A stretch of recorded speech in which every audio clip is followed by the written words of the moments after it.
Welcome back to another fantastic episode of I'm going to talk and you're going to listen. But this is a slightly different episode. I was alluding to this last time.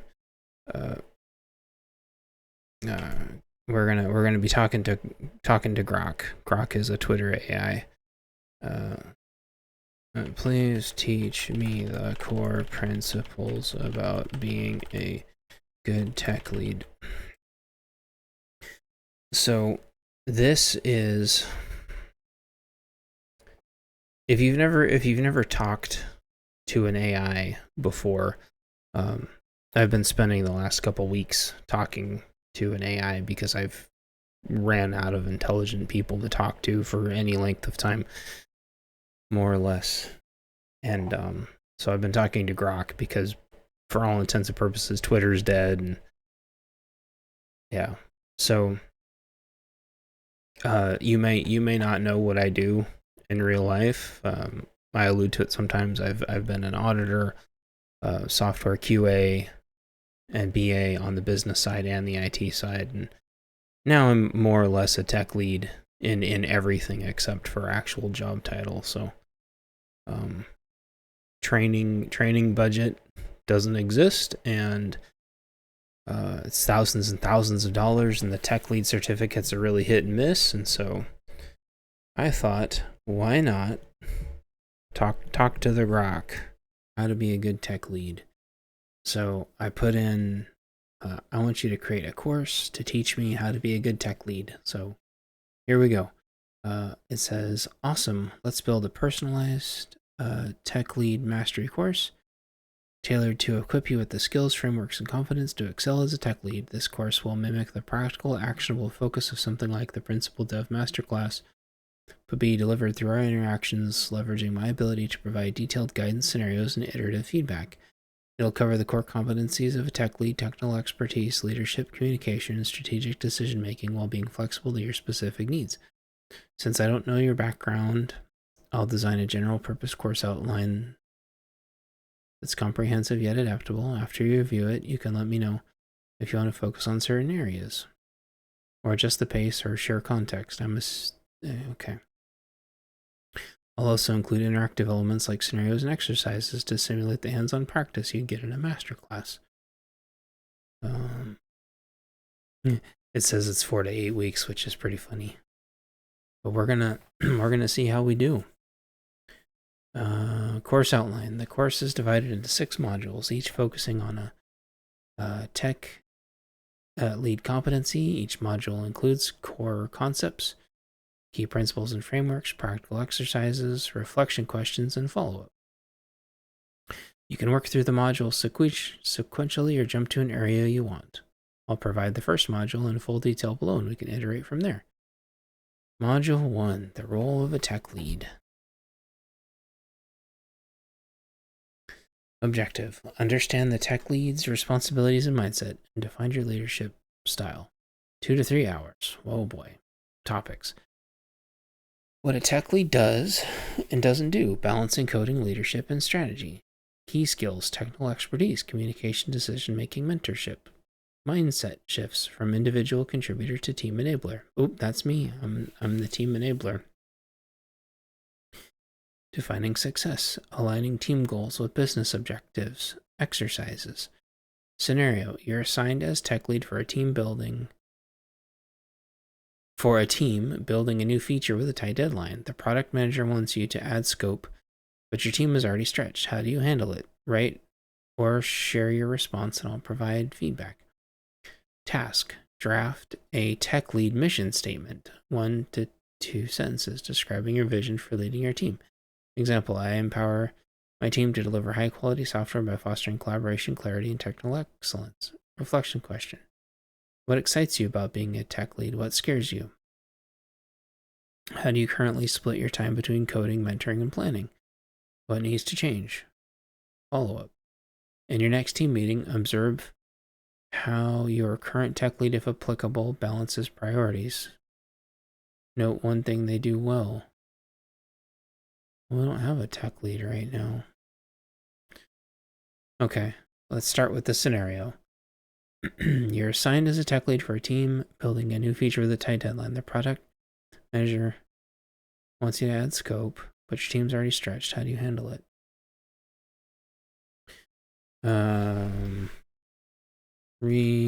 The scenario. How I would respond to it is explaining that we're already stretched and show examples of the work we're working through and why it'd be higher priority than the scope they want to add, unless they can explain that the scope they want to add is a higher priority than the tickets we're working on.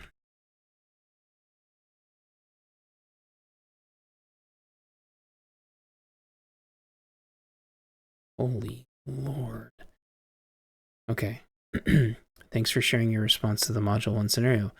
Your approach, explaining the team's current workload, showing evidence of existing priorities, and challenging the project manager to justify the new scope's priority is solid and grounded in transparency. It demonstrates a focus on protecting your team's capacity while keeping the conversation constructive. Below, I'll provide feedback on your response, highlight what works well, suggest a few tweaks to strengthen it, and offer an example of how you might frame the conversation to maximize alignment and influence. Then I'll check if you want to proceed with the rest of Module 1 or tweak the course further. Scenario recap. You're the tech lead. You're the tech lead for a team building a customer-facing payment feature due in 6 weeks. The product manager says the CEO wants to add a subscription option to the... Oh, golly. But it'll take at least 2 weeks. Your team's already stretched and you're worried about the quality if the scope increases. Your response. You'd explain the team is stretched, show examples of the current work and why it's higher priority, and ask the PM to justify why the new scope subscription option is more important than the existing tickets. Man, I would also say that, like, if you don't get this thing launched, having a subscription option doesn't do any good. Transparency about capacity, evidence-based argument, inviting prioritization, focus on trade-offs. So those are what worked well. The areas for improvement, it says clarity of consequences. While you mentioned the team is stretched, you could explicitly outline the risks. Man, they usually don't care about team burnout. They say just reprioritize. But if you were working in a rational environment, that would be great. Proactive solutions. Your response is reactive, explaining and challenging, which is good, but offering a solution or compromise. Phasing the subscription feature could show leadership. I mean, what I would say is throw another team on it. But phasing the subscription feature, I mean, that's not, they don't want it phased. They want you to completely pivot or just magically tack it on. But, okay. Stakeholder sensitivity. The CEO's involvement suggests this carries weight. I didn't know that the CEO was asking. They said that the product owner was asking. Oh, well. Directly challenging the PM to justify priority might come off as confrontational. That's true. That is me in a nutshell. Framing your response to acknowledge their perspective. I understand the subscription option is exciting for the business. Can build rapport while still holding your ground. Visual or data support. Showing examples of work is great, but summarizing the workload visually could make your chart more compelling. Well, yeah, if I've got like a list of tickets. I said like I would show them the list of tickets. Oh well. Suggested tweaks. Lead with empathy. Acknowledging the PM's request and the CEO's interest to show you're aligned with the business, then pivot to constraints. Quantify risks. Adding 2 weeks could push our launch past the holiday season. Oh, been there. Okay. Well, you didn't say that there was a holiday coming up. Offer options. Propose alternatives like deferring subscription to a later phase or reducing scope elsewhere. Well, yeah, that's what I would do. Close with collaboration. Invite the PM to prioritize together. Okie doke. Here's how you might frame the conversation, building on your strategy. Thanks for bringing this up. I can see why the subscription option is exciting, especially with the CEO's interest. Right now, the team is fully committed to delivering the core payment feature by the 6-week deadline, which includes critical tickets like briefly mentioned the high priority tickets. These are prioritized to meet our launch goals and ensure a seamless customer experience. Adding the subscription feature, which you mentioned would take 2 extra weeks, could delay the launch or strain quality, potentially impacting says specific business goals. Could we discuss how the subscription option ranks against our current priorities? If it's critical, we could explore options like phasing it in post-launch or deprioritizing another feature to make room. Yeah, but you can't deprioritize secure transactions and fraud detection. That seems... Oh, wow. Empathy. Acknowledging the PM's perspective and CEO's interest, building trust. Clarity. Highlights current priorities and risks. Delay quality with specific examples. Solution-oriented. Offers options. I wonder why it didn't say just throw a second team on it. Collaborative. Invites the PM to prioritize together. Your approach is already practical, but to make it even more effective, prep data, anticipate pushback, and document agreements. Regarding this scenario, how come you wouldn't counter with asking them to give you more resources? Great question. You're absolutely right that asking for more resources could be a valid counter scenario. It's a sharp observation to notice it wasn't explicitly included in my suggested response. Let me explain why I didn't emphasize it when it makes sense to ask for more resources and how you can incorporate that into your approach. I'll also refine the scenario response. Oh, why thank you. Why I didn't emphasizing adding more resources. The scenario didn't provide details about resource availability. Without that, I lean towards solutions with the team's current capacity to keep the response practical. Asking for resources can sometimes be a longer play. Okay. Focus on trade-offs. Your original response centered on explaining the team's workload and challenging the PM to justify the scope's priority. I built on that by emphasizing trade-offs. Because it aligns with the tech lead's role in managing constraints and aligning stakeholders.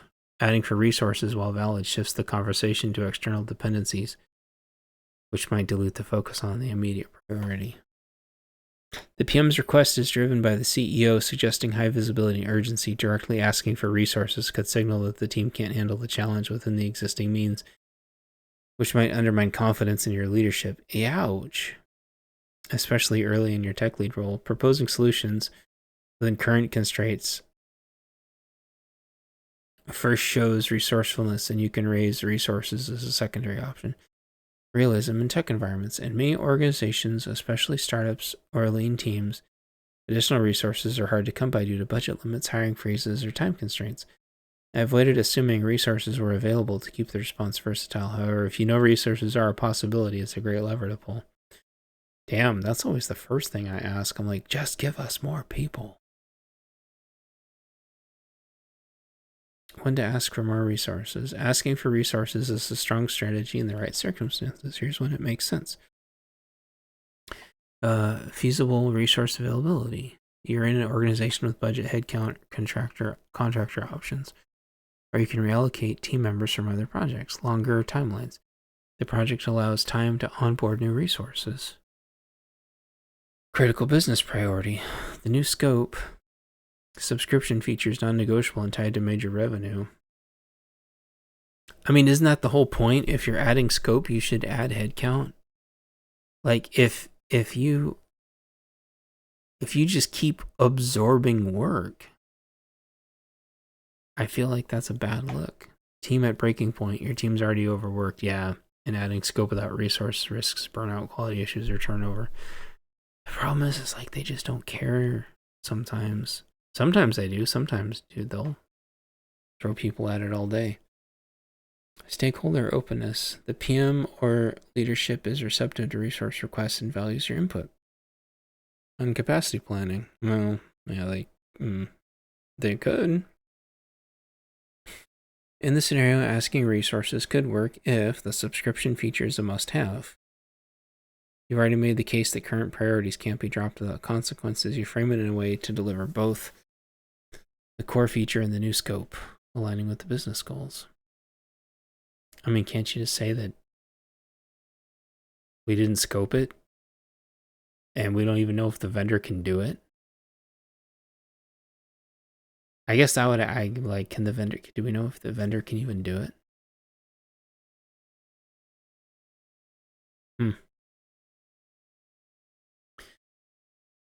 All right.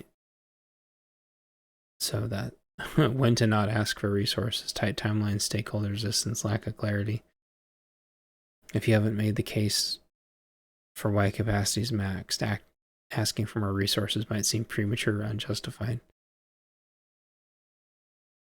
I mean, most of the time people always permanently act like they're maxed just so they don't have to squeeze things in. And interesting. This discussion ties directly into Module 1, the role of a tech lead, which emphasizes balancing team capacity with stakeholder demands and making strategic decisions. Asking for resources is a key tool in your tech lead toolkit, but it's more effective when paired with transparency, your workload examples, trade-off analysis, phasing or reprioritizing, and stakeholder alignment, collaborative prioritization. Here's how we can integrate this into the course. Exercise edition. Add a follow-up scenario where you practice pitching a resource request to a skeptical PM. Whoa. Module 5. Stakeholder management. We'll revisit resource requests when we cover negotiating with stakeholders, including how to justify headcount or budget needs with data, ROI calculations, or capacity charts. Add a question to Module 1. What's your organization's process for requesting resources? How confident are you in navigating it? Well, the CEO can just allocate resources however they want. If they don't want to, then that's tough. I think my other follow-up question is why not find out if the vendor can even create the subscription feature to begin with?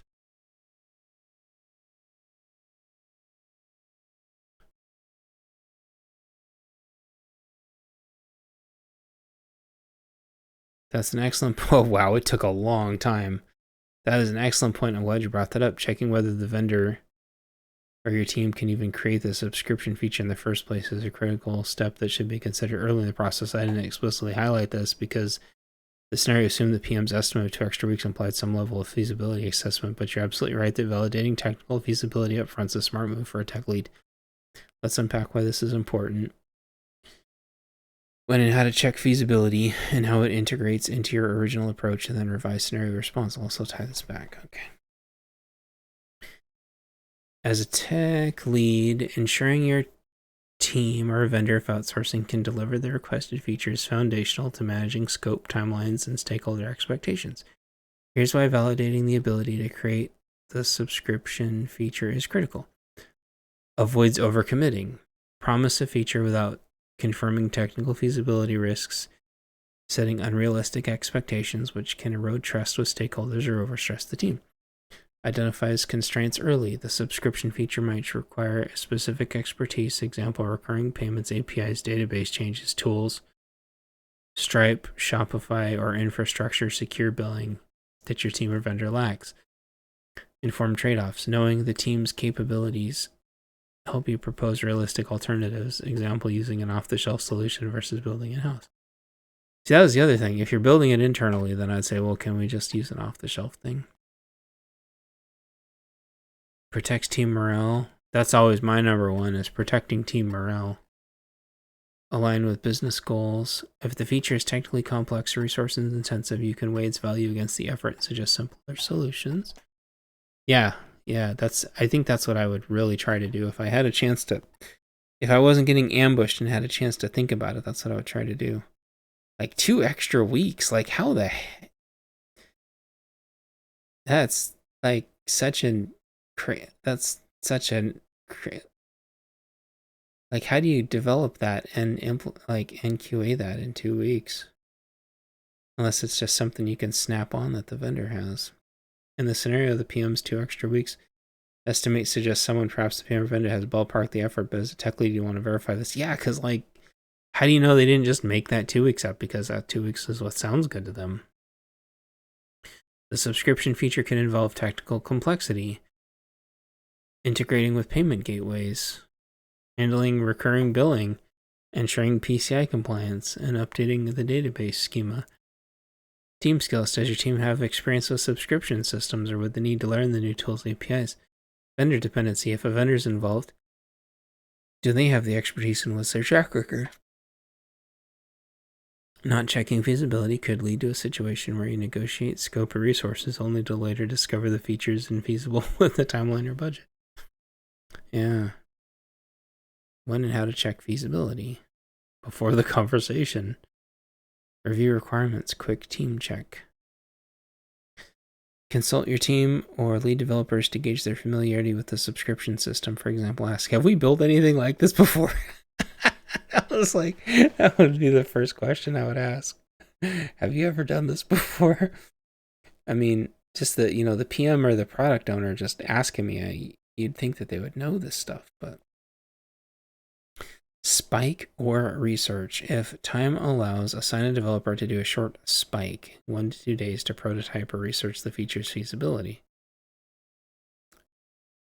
Ask clarifying questions. If the PM brings the feature up unexpectedly, probe for details like what specific subscription functionality do we need? Are we building this in-house or using a platform? Flag feasibility as a step. Leverage past experience. Last time we integrated a payment feature, it took 3 weeks. That's funny. I like that one. Technical deep dive. Meet with your team or vendor and break down the feature. Vendor vetting. Yeah. Can you demo this? Yeah, okay. Update stakeholders. We can build it, but it'll take 3 weeks unless we use a third party. Exactly. Yeah. In this scenario, since the PM request is urgent, CEO driven, you'd likely combine a quick reactive check during the conversation, asking about requirements with follow-up feasibility. In the scenarios, 2 extra weeks. It says why I didn't highlight it initially. In the scenarios, 2 extra weeks. Estimate implied some prior assessment. I guess I just have giant trust problems. Yeah, you're spot on. A tech lead should never assume feasibility, especially for a complex situation like subscription. Protecting team capacity. Your strategy of showing workload and challenging priority, which I built on. Yeah, like that's all. Whoops, that's all I care about is like my team capacity and team morale, because it seems like nobody else wants to protect it. Okay, and then here's the revised scenario response. Thanks for raising this. I can see the subscription option is a priority, especially with the CEO's interest. Before we lock in a plan, I need to confirm whether our team can deliver this feature within the estimated 2 weeks, given its complexity. Right now, we're fully committed to the core payment feature with high priority tickets like secure transaction processing and fraud detection, which are critical for the 6-week launch. Adding subscriptions could delay the launch or impact quality as these tickets consume our full capacity. Could you clarify the must-have functionality for subscriptions and how it ranks against the current priorities? To make this work, we could explore validating feasibility, phasing the feature, reprioritizing, or adding resources.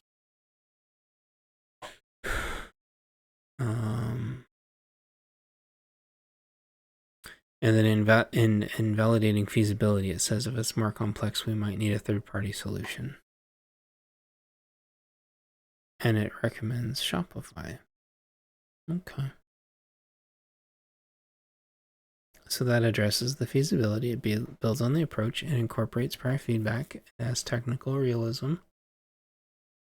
It's collaborative and proactive. And it protects the team. I really need to work on that. I really need to work on this one. Acknowledging their interest. I invite the prioritization, but I have a really hard time showing leadership because I'm usually reactive. Okay, so